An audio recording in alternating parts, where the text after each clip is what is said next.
how to become a high performer, how to build credibility, how to get promoted. These are some of the most common questions I hear from my coachees. It's because management consulting is full of highly ambitious, talented people, but it's also full of anxious overachievers. This is a term often used in psychology and leadership circles to describe people who set very high standards for themselves, constantly feel pressure to perform due to fear of failure and fear of letting others down, and work extremely hard but struggle with stress, worry, and self-doubt. So, high ambition meets even higher anxiety. Everyone wants to make a huge leap forward, to be way ahead of their peers and get a huge salary. So, how do you do that? What determines the difference between a very good career and a fantastic one? There are 5 key qualities that can help you to stand out. Let's dive into it.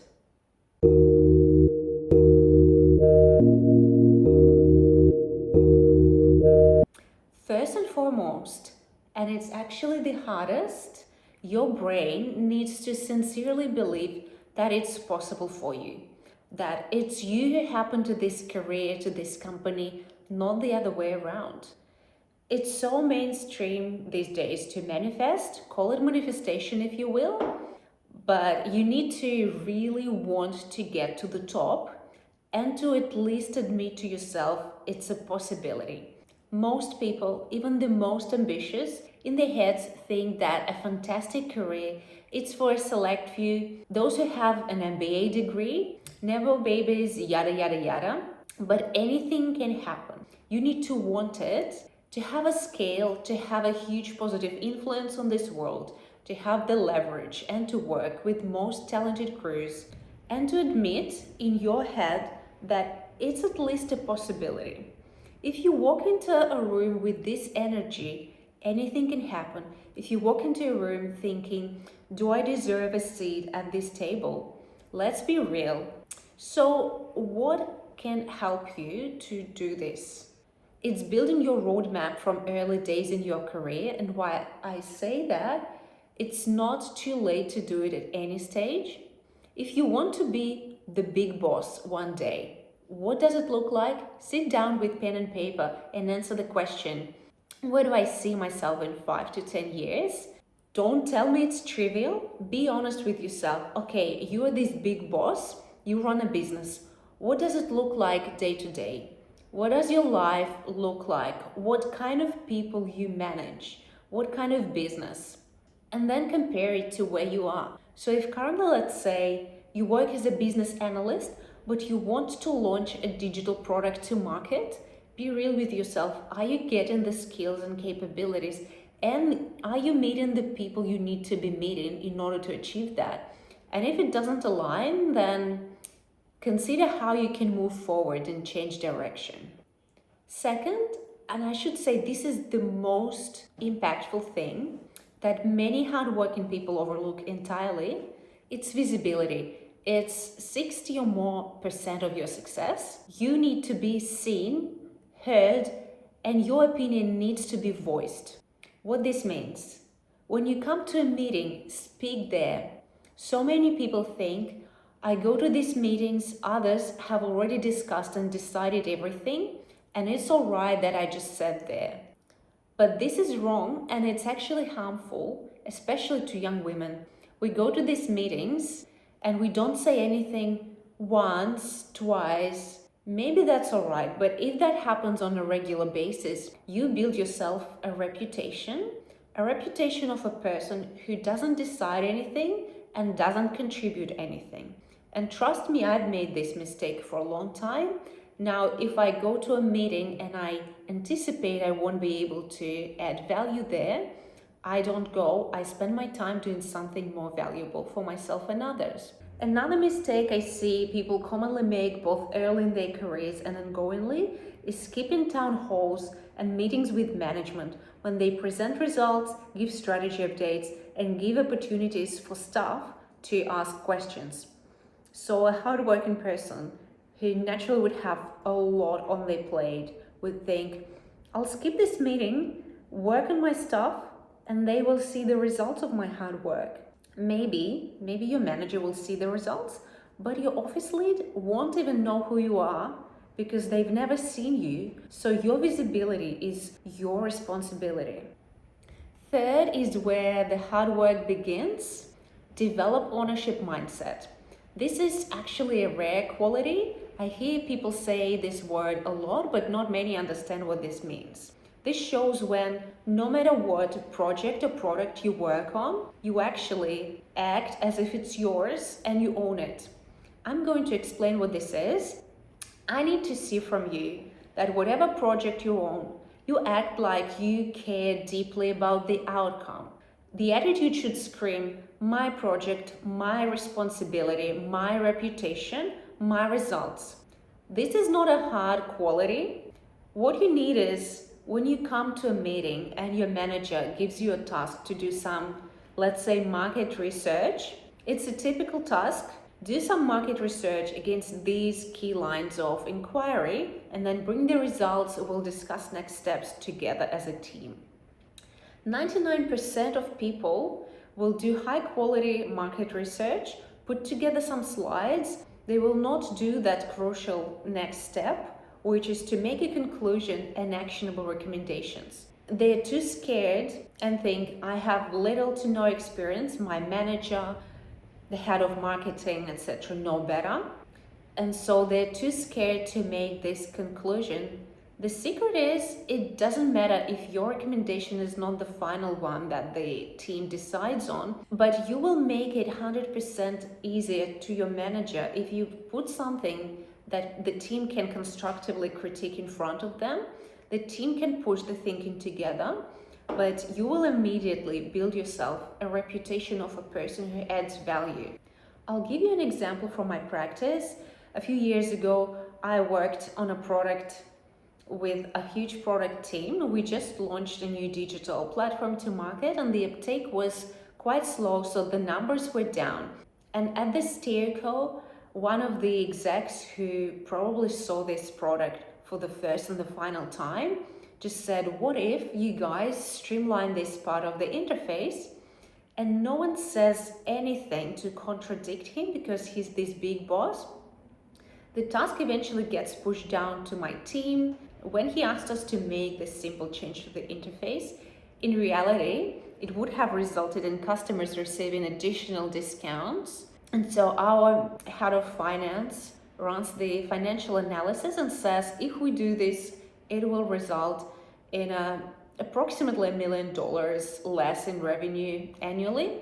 Still, no one says anything to the management. I was doing some market analysis at the time. I was doing A/B testing on the user interface with real customers, and I thought I'll incorporate it into my research. It won't hurt.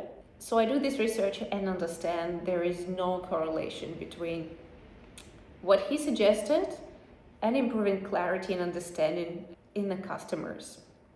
At the next steerco, I had a chance to present, and I said this, based on my analysis with 200 customers, this recommendation is not going to impact us materially in a positive way, but it will result in reducing our revenue. Therefore, I recommend instead pursuing opportunities ABC to do that.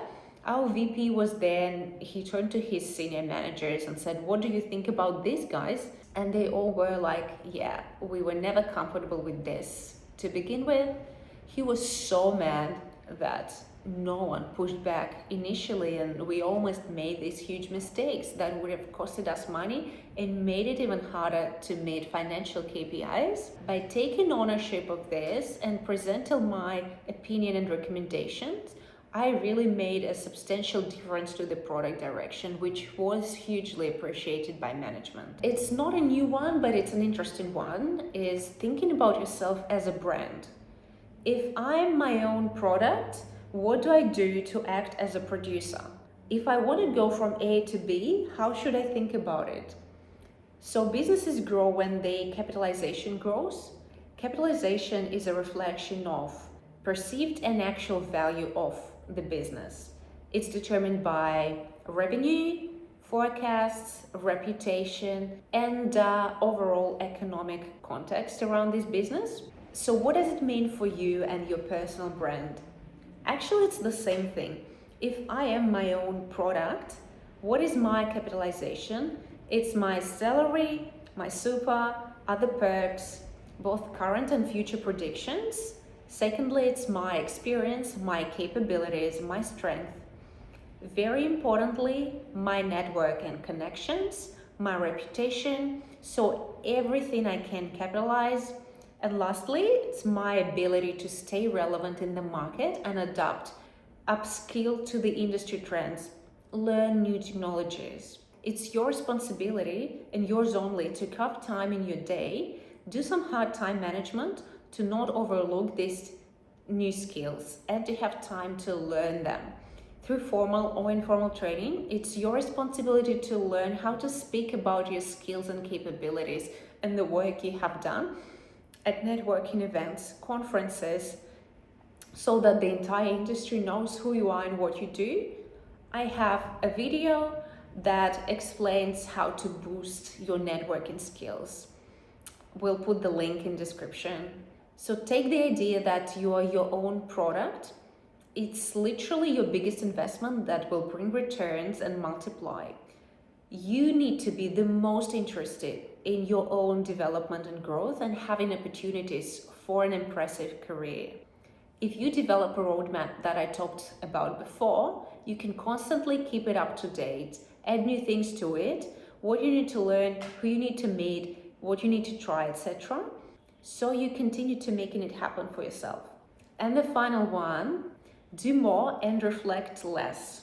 Anxious overachievers tend to ruminate, reflect on who said what, who looked at them funny, and so on. And then there are people who just do the work. They said to themselves, this is my place of business, and at work my priorities are to work collaboratively, to reach consensus, to deliver my output, and to get paid for it. In my contract, it doesn't say that I need to love working with my teammate Jane. In my job description, it's not written that I must make sure tasks are distributed fairly between me and John. Fairly is a very subjective concept anyway. Your job description says you need to deliver outputs on time, achieve alignment with everyone, create and maintain the environment of psychological safety, treat others with respect, and be able to communicate with everyone and anyone. And these are your core professional capabilities. It's not to take things personally. It's not to teach others how they should do their job unless you're in the education space. So my advice, don't take things personally at work. Learn to work with different personalities, the easygoing one, the fun one, and the harder ones, the constructive ones, the more direct people. It's your core professional responsibility that you were hired for. In your personal life, you can choose who you want to surround yourself with. If you want to be surrounded by fun, life-loving people, people who are positive, but in your work, you have to be able to collaborate, co-design, co-develop with different people. At times, things happen and we want to complain about things. It's your responsibility to provide candid, timely, and direct feedback when this is appropriate to resolve micro situations at work rapidly. If instead of doing that, you write private feedback about the person to the management without even including the culprit in this communication, what happens is you may get some micro revenge on the person, but with the management, you build yourself a reputation of a person who's not able to effectively resolve micro situations. And here I'm not talking, God forbid, about bullying or harassment. I'm talking about small situations at work that really don't require any escalation.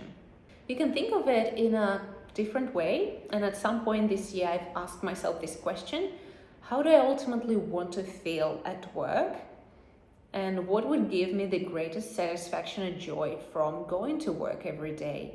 And I realized that for me, it's my ability to lead a fantastic project with my team, really enjoy working together day to day in a way that I could say I can't wait to go back to work and have fun with these people. Of course, you can't love working with everyone, and there are other things at play, but generally, this is how I want to feel at work. And in doing that, I need to maximize my actions and minimize reflections, worries, self doubt, and interpersonal conflicts. Shoulda, woulda, coulda, these are questions to ask of yourself in your personal life, not at work. Thanks for watching, and I wish you a hugely successful and rewarding career.